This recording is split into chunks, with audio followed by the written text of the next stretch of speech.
Hello students, इस video lecture में आज हम सभी प्राइमरी डाटा और सेकेंडरी डाटा के बारे में पढ़ेंगे और इन डाटा को कैसे कलेक्शन किया जाता है वो भी आज इस वीडियो लेक्चर में कवर अप किया जाएगा। तो चलिए स्टूडेंट स्टार्ट करते हैं आज का लेक्चर। तो स्टूडेंट सबसे पहले हम स्टार्ट करेंगे प्राइमरी डाटा से, जिसे हम प्राथमिक डाटा आंकड़े भी कहते हैं। ठीक है, तो प्राइमरी डाटा या फिर प्राथमिक आंकड़े वो क्या होते हैं? जब भी हम किसी एक ओरिजिनल सोर्स से डाटा को कलेक्ट कर रहे होते हैं, उसे एकत्रित कर रहे होते हैं, तो उसे प्राइमरी डाटा किया जाता है। जैसे कोई भी इंसिडेंट हो रहा है और डायरेक्टली उसी इंसिडेंट से डाटा को कलेक्ट किया जा रहा है। सपोज दैट मैं कहता हूँ एक क्रिकेट मैच चल रहा है और उस क्रिकेट मैच में उस वक्त जो स्कोर चल रहा है उसको तुरंत रिकॉर्ड किया जा रहा है, तो इसका मतलब होगा कि वो डाटा क्या है? प्राइमरी डाटा है, क्योंकि वहीं से वो ओरिजिनेट हो रहा है और वहीं से हम उसे क्या कर ले रहे हैं? कलेक्ट कर ले रहे हैं, उसे एकत्रित कर ले रहे हैं। तो आप डेफिनेशन पढ़ सकते हैं। There are the data which are collected from some primary sources, that is the source of origin where the data generated। जहां से डाटा जनरेट हुआ है वहां से आपने उसको क्या किया है? कलेक्ट किया है। ठीक है, और एक और these collected data first time, पहली बार आप इसे करेंगे, किसी भी इन्वेस्टिगेटर के द्वारा पहली बार किया जा रहा है या किसी भी एजेंसी या किसी भी स्टैटिकल एनालिसिस के द्वारा इसको फर्स्ट टाइम डाटा को कलेक्ट किया जा रहा है। तो आपको याद रखना है, जब भी ओरिजिनेटेड डाटा कलेक्ट हो ओरिजिन से, जहाँ से वो डाटा निकला है ओरिजिनल सोर्स से, वहीं से अगर डाटा कलेक्ट किया जा रहा है तो वो प्राइमरी डाटा है, और जब वो पहली बार कलेक्ट किया जा रहा है तो भी वो प्राइमरी डाटा ही होगा। ठीक है, अब आप देख सकते हैं कि प्राइमरी डाटा जो है मतलब बहुत अलग अलग पर्पसेस के लिए यूज़ किया जाता है। और जब आपको बिल्कुल ओरिजिनल डाटा चाहिए होते हैं, ओरिजिनलिटी चाहिए आपको, और जो डाटा है उसमें आप विश्वास कर सकें, तो आप प्राइमरी डाटा का यूज़ करते हैं। तो बेसिकली इसके मेरिट्स क्या हैं, इसके गुण क्या हैं? पहला है हाई डिग्री ऑफ एक्यूरेंसी, यानी कि यहाँ पर आपके पास जो एक्यूरेसी है, जो आपके पास आंकड़े सही हैं, वो बहुत ज़्यादा एक्यूरेसी होती है क्योंकि आपने खुद कलेक्ट किया हुआ है वहाँ से, है ना। For some inquiry secondary data is not available. कुछ कुछ के लिए आपके लिए सेकेंडरी डाटा अवेलेबल नहीं होता, तो उसमें आपको भाई खुद ही कलेक्ट करना पड़ता है, इसलिए प्राइमरी डाटा बहुत अच्छा है। दीज आर मोर रिलायबल, आप इस पर ज़्यादा विश्वास कर सकते हैं, ज़्यादा ट्रस्ट कर सकते हैं। It is needs no extra precautions, यहाँ पर आपको कोई और एक्स्ट्रा प्रिकॉशंस लेने की ज़रूरत नहीं होते, क्योंकि आपने डाटा कलेक्ट किया तो आपको पता है किस तरीके से आपको इसको यूज़ करना है। डीमेरिट्स क्या है इसके? ये बहुत ज़्यादा टाइम लगाता है भाई, इसका ये बहुत बड़ा अवगुण आप कह सकते हैं, इसका नुकसान कह सकते हैं। बहुत ज़्यादा पैसा खर्च होता है आपका, क्योंकि आप खुद कर रहे हैं, और आपको स्किल्ड पर्सन्स, बहुत ही अनुभवी लोगों की ज़रूरत होती है जिनके पास स्किल कौशल होता है। ठीक है, और कहीं कहीं पर ये डाटा अवेलेबल भी नहीं होता, मतलब आप ऐसा इम्पॉसिबल होता है कि आप ओरिजिनल डाटा कलेक्ट भी ना कर पाओ। ठीक है, सेकेंड फॉर्म ऑफ डाटा आपके पास आता है जिसे आप सेकेंडरी डाटा कहते हैं। तो secondary data basically already collected data है, जो कि ऑलरेडी एग्जिस्ट करता है, बस आपने क्या करा, जहाँ पर वो एग्जिस्ट करता है वहीं से आप उसे उठाकर लेके आ गए। जैसे कि these are data which are collected from some secondary sources, the source of the reservation storage where the data is collected by one person and used by the agency, और एजेंसी के द्वारा उसको क्या किया जा रहा है? यूज़ किया जा रहा है। These are collected as primary data and use by other secondary data, और अदर सेकेंडरी डाटा के तौर पर इसको आप यूज़ करते हैं। ठीक है, वो पहले से मौजूद है, अब आप उसको बस क्या कर रहे हैं? यूज़ कर रहे हैं। यहाँ पर एक और डेफिनेशन लिखी हुई है, the data which are used in investigation but which have been gathered originally by someone else for some other purpose are known as secondary data। पहले से कलेक्टेड है किसी अलग पर्पस के लिए, किसी अलग पर्सन ने उसको कलेक्ट किया हुआ है, तो वो सेकेंडरी डाटा है। इसके मेरिट्स देखते हैं। इसके मेरिट्स होंगे भाई, इजीली आप इसको कलेक्ट कर सकते हैं, बहुत ईजिली, बिकॉज ये पहले से अवेलेबल है। आपको उस एजेंसी या उस कंपनी के पास जाना और वहाँ से डाटा लेकर आ जाना है ना। और ये टाइम और मनी के दोनों को ही बचाएगा आपके, क्योंकि बहुत ही इजीली आपको मिल जाता है। और आपको प्राइमरी डाटा जहाँ पर नहीं मिल रहा होता वहाँ पर ये डाटा हेल्प कर देता है ना।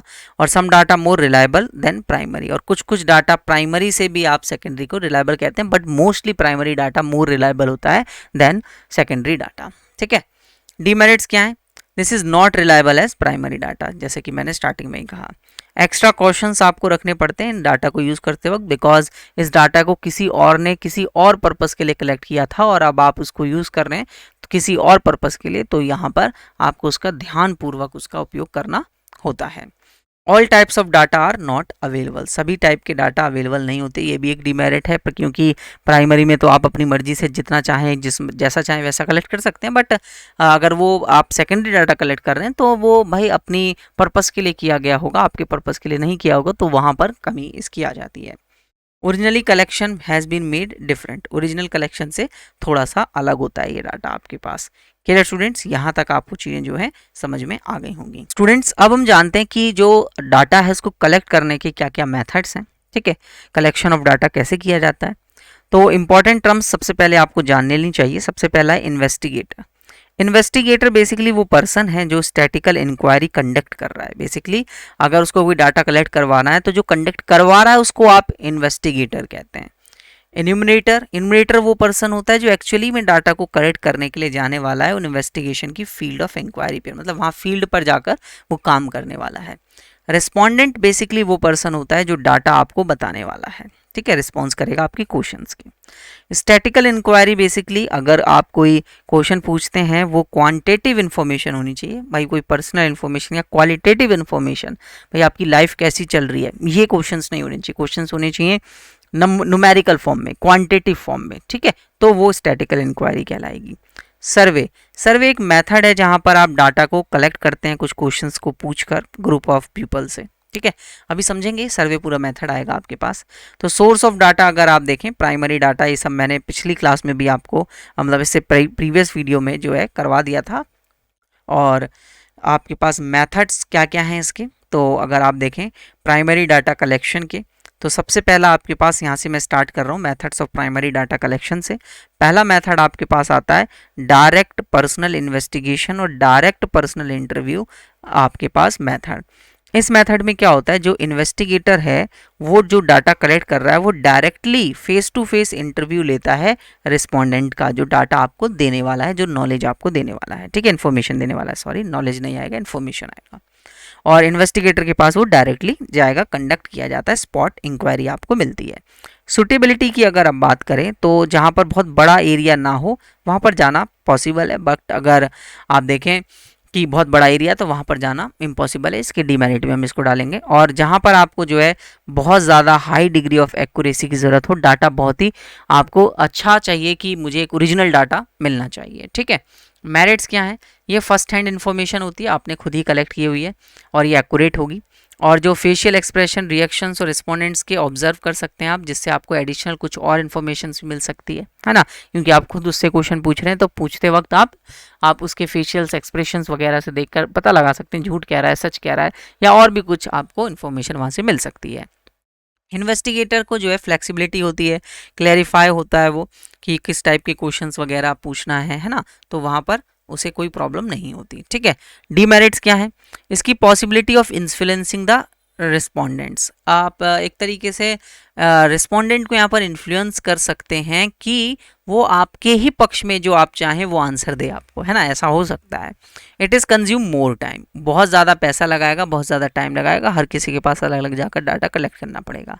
It is not suitable if the area inquiry is large, बहुत ज़्यादा बड़ा है तो ये सूटेबल नहीं है। बेसिकली आप सेंसस ले लीजिए, इंडिया का सेंसस मेथड भी में भी ये सब आते हैं, तो सेंसस में आप देखिए सालों लग जाते हैं, 6-7 महीने के आसपास लग जाते हैं। सेकंड मेथड आता है टेलीफोनिक इंटरव्यू, जहाँ पर आप क्या करते हैं, इन्वेस्टिगेटर जो है कॉल करता है, बेसिकली टेलीफोन के थ्रू कॉल करता है रिस्पोंडेंट्स को और वहाँ से इंफॉर्मेशन लेता है।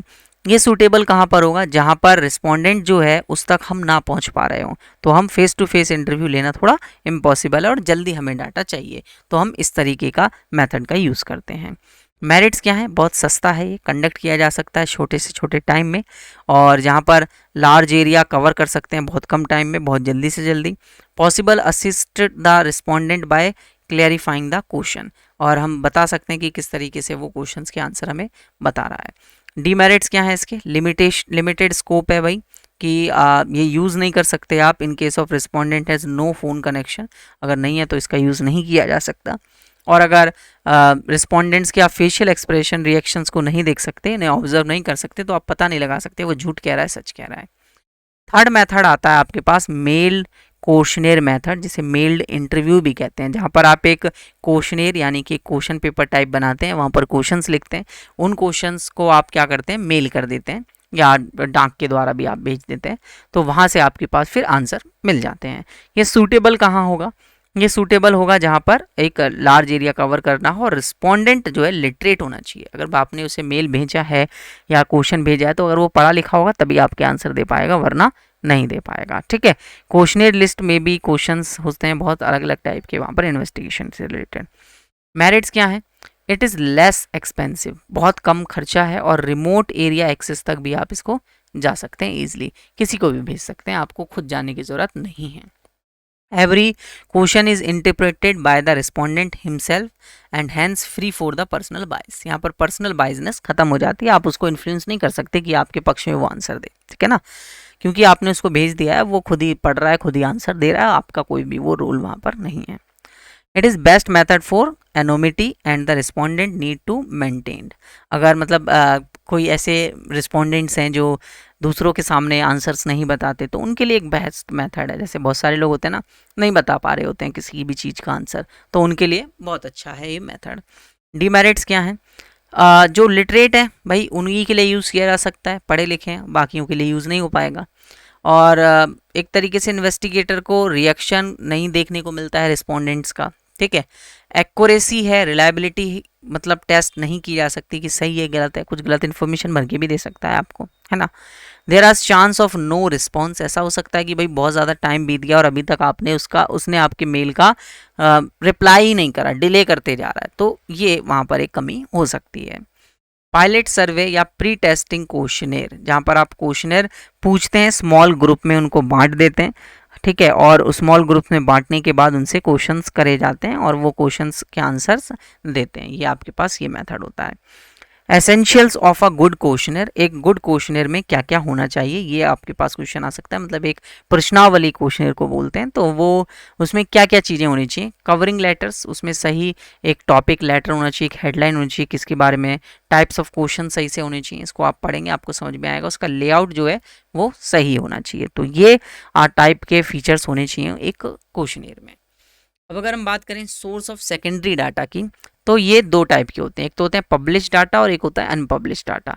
पब्लिश डाटा मींस जो पब्लिश किया जाता है, पब्लिक्स को दिखाया जाता है, और ऐसे डाटा जो अनपब्लिश है, जिसे कभी भी पब्लिश नहीं किया जाता बट उसे कलेक्ट ज़रूर किया जाता है। जैसे पब्लिश डाटा की बात करते हैं, तो ऑफिशियल गवर्नमेंट जो है पब्लिश करती है अपनी annual economic services, census report, NSSO, national sample survey organisation अपनी रिपोर्ट्स को, जैसे सर्व शिक्षा अभियान वगैरह, इन सब के जर्नल्स को इशू करते हैं, या इकोनॉमिक्स के जर्नल्स, गवर्नमेंट बजट वगैरह आप ले लीजिए, है ना। तो इनकी रिपोर्ट्स को जब डाटा को इशू किया जाता है तो ये पब्लिश डाटा में आ जाता है।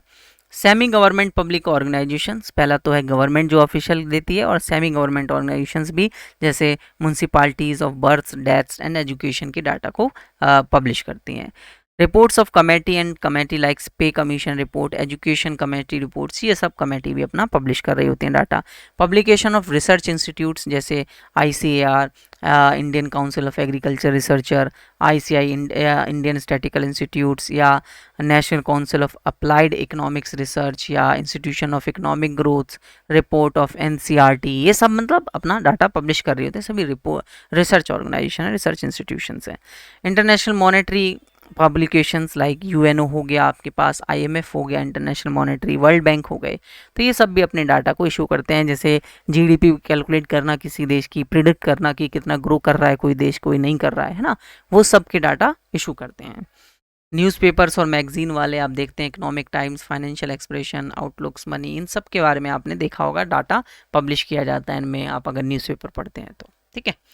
अब अगर हम लिमिटेशन की बात, सेकंड आपका अनपब्लिश डाटा रह गया है। अनपब्लिश डाटा जो कहीं भी पब्लिश नहीं किया जाता, ये एक स्टैटिकल मटेरियल जो मेंटेन किया जाता है केवल इस रिसर्च स्कॉलर्स के लिए, प्राइवेट इन्वेस्टिगेशन एजेंसीज के लिए, और आपके पास हॉस्पिटल एडमिनिस्ट्रेशन, स्कूल एडमिनिस्ट्रेशन और प्राइवेट एडमिनिस्ट्रेशन, ये इसको यूज़ करते हैं, बट उसे पब्लिश नहीं करते क्योंकि किसी को भी आपको बताने की ज़रूरत नहीं है इसमें। लिमिटेशंस क्या है सेकेंडरी डाटा की? ये जो है may not be sure to the method और procedures adopted by the collection of data. भाई हमें नहीं पता क्या प्रोसीजर से इसको कलेक्ट किया गया था, तो ये गलत भी हो सकता है। यहाँ पर पर्सनल बाइस भी हो सकता है भाई जो डाटा पहले कलेक्ट किया हो मैंने तो वही ले लिया और वो पर्सनल बाइस रखता हो, भाई इन्वेस्टिगेटर ने उसे इन्फ्लुएंस करा हो उस रिस्पोंडेंट को और उसने मुझे उसके हिसाब से आंसर्स लिखे हुए वहाँ पर, मे लैक एक्यूरेसी, यहाँ पर जो एक्यूरेसी है वो कम हो सकती है। May not cover full period of investigation, और इसमें फुल पीरियड ऑफ इन्वेस्टिगेशन जो है कवर ना हुआ हो, ऐसा हो सकता है। ठीक है, तो अगर हम precautions while using secondary data क्या क्या रखना चाहिए, हमें सबसे पहले सूटेबिलिटी देखनी चाहिए कि हम जो डाटा कलेक्ट कर रहे हैं उसके लिए हमारा सूटेबिलिटी क्या है, किस लिए मुझे चाहिए, वो इंक्वायरी क्यों कर रहा हूँ मैं। रिलायबिलिटी, मैं उस पर कितना विश्वास कर सकता हूँ जहाँ से मैं उसको सोर्स को ले रहा हूँ। और एक्यूरेसी, और आपके पास एक्यूरेसी, जो डाटा मिलेगा उसमें बाइजनेस नहीं होनी चाहिए और एक्यूरेसी होनी चाहिए, मीन सही डाटा कलेक्टेड होना चाहिए। अब जो प्राइमरी डाटा कलेक्शन है वो आपका सेंसस और सैम्पलिंग मेथड्स के थ्रू कलेक्ट किया जाता है। ठीक है, अब ये सैंपल जैसे एक आपके पास सेंसस का मतलब मैं बता देता हूँ, ये सेंसस है आपके पास। ठीक है, मतलब पूरी जो पॉपुलेशन है उसको अगर आप काउंट करेंगे 1 बाय 1, वो सेंसस मेथड होता है। और एक होता है सैम्पलिंग मेथड, जहाँ पर पूरे सेंसस में से कुछ लोगों को चुनते हैं और उसके बेस पर अपना रिजल्ट निकाल देते हैं कि हमारा ये रिजल्ट है। ठीक है, तो सेंसस और सैम्पलिंग मेथड में डिफरेंस क्या है। It is method for collecting data where data is collected for each every element of the population universe of 100% immunity, यहाँ पर सबको गिनना पड़ता है जैसे मैंने बताया। बट जब सैम्पलिंग की आप बात करते हैं, ये मेथड है डाटा ऑफ कलेक्शन का, only some respondent items of the population, जैसे part of universities population select किया जाता है स्टडीज़ के लिए। जैसे पूरी पॉपुलेशन में से कुछ लोगों की हाइट पता करनी है तो कुछ सैंपल्स लिया, उसके बिहाफ पे हमने जो है हाइट पता करी। यहाँ पर 100% इम्यूनेट करना पड़ता है तो एक्यूरेसी भी सही रहती है, बट यहाँ पर लेस रिलायबल और लेस एक्यूरेट डाटा हो सकता है। मोर कॉस्टली है, सबको गिनना पड़ेगा, ये कम कॉस्टली है। और यहाँ पर ज़्यादा लोगों की ज़रूरत पड़ेगी इम्यूनेटर्स की, यहाँ पर इम्यूनेटर्स की कम ज़रूरत पड़ेगी। ये डिफ़िकल्ट है, ये थोड़ा ईजी हो जाता है। ठीक है, और कलेक्शन सेंसस ऑफ इंडिया के द्वारा, ये NSSO करता है, नेशनल सैम्पल सर्वे ऑर्गेनाइजेशन। ठीक है, तो ये इनके द्वारा अलग अलग पार्टी, उनके द्वारा ऑर्गेनाइजेशन के द्वारा डाटा कलेक्ट किया जाता है। Suitability of census over sampling, तो अगर आप देखें कि सेंसस डाटा है जो है वो पूरी पॉपुलेशन को अगर आपको काउंट करना है तो यूज़ किया जाएगा। और ये जो है हेट्रोजीनियस होंगे, मतलब सिमिलर डाटा होंगे, बट सैम्पलिंग में हेट्रोजीनियस अलग अलग हो सकते हैं। When area of investigation limited है तो आप सैम्पलिंग का यूज़ कर सकते हैं। When high degree of accuracy desirable, और अगर आपको सही एक्यूरेसी ज़रूरत है तो भी आप सैंपल का यूज़ कर रहे होते हैं। सैम्पलिंग ओवर सेंसस अगर देखें तो इन्वेस्टिगेशन लार्ज और पॉपुलेशन होमोजीनस है तो आप यूज़ कर सकते हैं सैम्पलिंग। और कॉस्ट कंस्ट्रेंट, जहाँ पर आपको कम बजट लगाना है तो आप सैम्पलिंग यूज़ कीजिए। कम इल्यूमिनेटर्स की अगर आपके पास अवेलेबिलिटी है तो आप सैम्पलिंग का यूज़ कीजिए। मेरिट्स क्या हैं, वही सेम मेरिट्स, काफ़ी इजी होता है, अच्छा आसानी से हम पता कर सकते हैं, हाई एक्यूरेसी आ जाती है। डाटा जब होमोजीनस नहीं होता तो हमको इस मेथड का यूज़ करना है। होमोजीनस का मतलब है एक जैसा जब डाटा नहीं होता। डीमेरिट्स क्या है, बहुत ज़्यादा एक्सपेंसिव है, ज़्यादा लोगों की ज़रूरत पड़ेगी और क्रॉस चेक करना बहुत ज़्यादा डिफिकल्ट हो जाएगा। मेरिट्स क्या है सैम्पलिंग मेथड्स के, कम कॉस्टली है, पॉपुलेशन अगर कम है तो वहाँ पर यूज़ किया जा सकता है, कम टाइम लगता है, क्रॉस चेक कर सकते हैं, वेरीफाई कर सकते हैं। डीमेरिट्स क्या है कि यहाँ पर आपके पास पॉपुलेशन का जो डाटा मिलता है वो 100% एक्यूरेट नहीं होता, बाइजनेस हो सकती है, पक्षपात बेसिकली किसी के बिहाफ में वो आपको आंसर दे सकता है। और ये जो है शायद ऐसा हो सकता है हेट्रोजिनाइटी, मतलब आपका डाटा बिल्कुल एक्यूरेट ना हो। ठीक है, अब टाइप ऑफ सैम्पलिंग क्या है, तो दो टाइप की सैम्पलिंग होती है बेसिकली। सैंपल जब आप लेते हैं, ठीक है, प्रतिदर्श हम इसे हिंदी में बोलते हैं, तो रैंडम सैम्पलिंग जिसे आप प्रोबेबिलिटी सैम्पलिंग बोलते हैं, और नॉन रैंडम सैम्पलिंग जिसे आप नॉन प्रोबेबिलिटी सैम्पलिंग बोलते हैं। रैंडम सैम्पलिंग की जब हम बात करते हैं तो ये एक टाइप की ऐसी सैम्पलिंग है जहाँ पर आप हर ईच आइटम को यूनिवर्स में जो है इक्वल चांस देते हैं और उसके हिसाब से आप चूज़ करने का इक्वल चांस होता है। बट नॉन रैंडम में सभी का इक्वल चांस नहीं होता, हमें पता है हमें कहाँ से चूज़ करना है। जो सिलेक्शन है वो not by chance of investigator होगा, by chance not by chance. ठीक है, selection is not by chance but by chance, मतलब मैंने खुद चाहा है कि आना चाहिए, बट रैंडम सैम्पलिंग में अपने आप आया है। पर्सनल बायसनेस इसमें इन्वॉल्व नहीं है, इसमें इन्वॉल्व हो सकती है बिकॉज यहाँ पर मैं अपनी मर्जी से सैंपल ले रहा हूँ। Lottery method, esterified random sampling, systematic random sampling और जजमेंट सैम्पलिंग, कन्विंस सैम्पलिंग और कोटा सैम्पलिंग यहाँ पर यूज़ किया जाता है। इनको जानते हैं क्या होते हैं। अगर आप देखें तो सबसे पहले हम रैंडम सैम्पलिंग के बारे में बात करें, जिसे हम सिंपल या अनरिस्ट्रिक्टेड सैम्पलिंग का नाम भी देते हैं, और दूसरा होता है रिस्ट्रिक्टेड सैम्पलिंग जिसे आप स्टेरिफाइड या सिस्टमैटिक सैम्पलिंग के कैटेगरी में डिवाइड कर रहे होते हैं। तो जो सिंपल रैंडम सैम्पलिंग है वो बेसिकली सिंपल है, आप पॉपुलेशन में से किसी भी एक को पिक कर लेते हैं, वो एक सिंपल रैंडम सैम्पलिंग है। जैसे लॉटरी मेथड, लॉटरी में आप किसी भी सभी पॉपुलेशन में से किसी एक को अपने आप चुनते नहीं हैं, वो अपने आप आ जाता है।